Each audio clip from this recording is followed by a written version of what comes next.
Hey everyone, um, this video is going to be, I done a video about a month and a half, 2 months ago, maybe a little bit longer, on some knives. And but I've been asked a few times what kind of knife I carry and what do I prefer. Um, I'm not going to go out and spend no 40, 50, 60, $200 on a knife that it could break, I could lose it, anything could happen. So, but here's a few examples. Um, First one, this is just it's a Survivor. Um, I don't even know what kind it is. I know it's a Survivor. I bought it off of PA Knives for, I think, $7.95. And I tell you, I've had this over a year and a half, and you could tell I've wore it out. I mean, and it keeps a real good edge on it. I cut trees, clean up debris, and this cuts off little limbs and thorns and stuff like that. The sheath's pretty good. I mean, I haven't had no issues out of the sheath breaking on me or anything like that, ripping. um, but this knife, it's good and heavy. I mean, and it's got a thick blade on it, and it's nice rubber handle. I really like it. Nothing's loose on it. Like I said, I've had it for a year and a half, and I've used the hell out of it. So that's a pretty good knife. But like I said, it's a Survivor series, and I got it at offline at paknives.com. You might want to check them out. They got some pretty good stuff. Next one. This is my second time going this knife. I love it. It's a Winchester Bowie or Bowie, whichever part of the states you're from you call it. It's it's got brass tacks, wooden handle. My first one, I used to hell. I had it like 2 or 3 years, and it's a good thick blade. It's a lot thicker than the other one, and you could put an edge on that. That that damn thing is. When I go deer hunting and pig hunting and bear hunting, that's what I use to skin, to gut and skin. Um, my old one I've got in my bug out bag. The only downfall to these is this thing right here. This is a shitty sheath because it will break right here on the back. Right here, it will break and it will fall apart. And I've been looking for somebody who can do leather work to make me a sheath for my older knife, but I haven't come across it. But I paid, first one I paid, I got it for a Christmas gift. And I found this one at Gander Mountain in Knoxville, and I think I paid $29 for it. It's a, like I said, that's a good knife. It's good, it's heavy, it's great for chopping, and you can put a razor edge on it. So that's a good. I like the Winchester Bowie. It's a real good knife. Now, I got this one. I got this one on sale at, sorry, ants all over the place, at Walmart's. I've tried it. It's got a, let me get over here. It's got a thin blade on it. Let me get you a good shot of it here so you can see it. It's a Mossy Oak Overwatch. It's a good heavy knife. It's got the same, almost same kind of handle as the Survivor. I mean, and the blade, you can get a good edge on it. It wouldn't be good for a survival knife, just cause due to the fact that if you have to baton wood or something like that. I mean, look at how thin.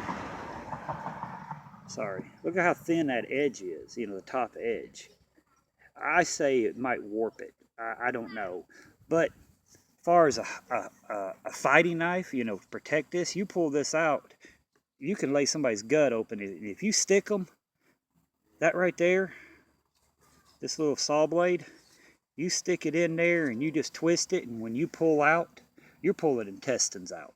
So it's good for a fighting knife, not so good as a survival knife. But the sheath, I like the sheath. It's durable. I mean, it's stitched real well. But another reason I like this knife,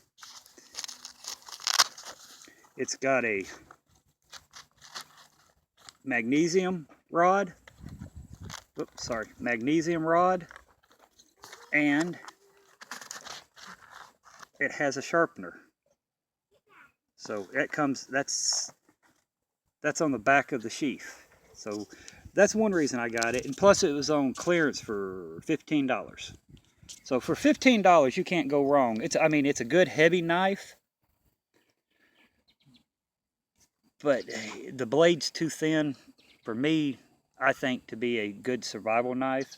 But for a knife fighting knife, this is a good knife. And now, last but not least, I hear a lot of people, knives are expensive. Yeah, they are.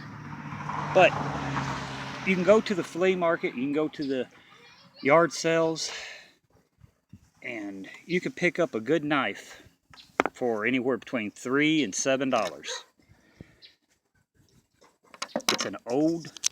It's an old timer butcher knife. And before, I got my Bowie, this is what I used to use to skin out deer, coon, groundhog, bear, pig. I mean, it's a full tang. It's all the way through. It's got the brass rivets.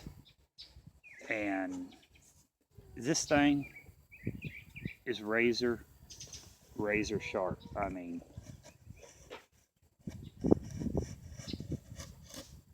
this thing, I love these little butcher knives. It's pretty, sorry guys, it's pretty decent, for baton and wood.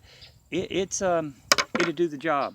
I mean, you can pick them up, like I said, yard sales, flea markets, anywhere between $3 and $7. You might have to take some steel wool. I've had to take steel wool and clean it up and get the rust and stuff off of it. But I use it a lot. I use that a lot, and I also use this a lot. I use this a lot for splitting, for gutting. Then when it comes to the fine, delicate work, I use this. But this is an ideal for you guys. You don't have to spend a lot of money. The trick, these other guys saying, you need this $45 knife or this $100 knife or this $200 knife. Man, a knife is only as good as the person using it. I'm sorry. I mean, you can have a $5 knife and somebody could have a $200 knife, and if you know how to outuse that knife, that $5 knife, it don't matter how expensive that $200 knife is. If you don't know how to use it right, you're wasting your money. So get a knife that you like, that fits you, that's heavy. You don't want a real lightweight knife. You don't want a real short knife. That right there would probably be the blade limit that I would the maximum, let's see, that's 3, 6, that's probably about a 9-inch blade, 8-9-inch blade, and that's the minimum I would go with. And I think this one, I think this is like a 12, 13-inch blade, something over. You don't want to get anything bigger than a 15-inch blade. So keep your blades between about 9 and 15 inches. But find you one you like that works for you, and go from there. But like I said, if you're on a budget, go to a yard sale, a flea market. You can find these all day long, anywhere between $3 and $7. Just make sure there's not a lot of nicks in the blade itself. Bring it home, steel wool it, light sandpaper, put it on the sharpener, and you'll have you a good knife. If you do leather work, and you know somebody do leather work, can make you a nice little sheath for it, that'd be even better. But till then, guys, maybe this just give you some ideas. And like I said, I've done another video probably 2 or 3 months ago. You might want to check that one out on knives. So anyway, guys, have a good one. Be safe and keep preparing. Bye.